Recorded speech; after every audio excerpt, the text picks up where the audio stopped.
আপনার স্বামীর কি হয়েছিল? আজিমপুর কবরস্থানে কাজ করতে গরুর ওই ফার্মের গরু আছে না, ওই আর ঘাস কাটতে আর কবরস্থান সাফ করতে। ওই জি। সময় উনি আর কি বৃষ্টি নামছে, বৃষ্টির সময় আর কি উনি বড় ডেরেং আছে, উনি প্রস্রাব করতে গেছে, কইছে হার পাইলাম যেন পিছন দিয়ে কেউ ধাক্কা মারছে।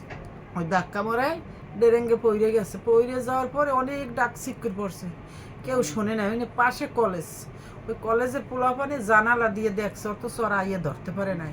না পরানে বৃষ্টি থামছে পর মানুষে কেমনে কেমনে খুঁজে পাইছে, পাওয়ার পর ঢাকা মেডিকেল নেছে, নেওয়ার পর নিয়ে উনি বারান্দায় হালাই থুইছে। পরে আমি খবর পাই গেছি, যাওয়ার পরে এই ভর্তি টর্তি করাই, আরও আমার লোকজন ছিল সেগুলোই।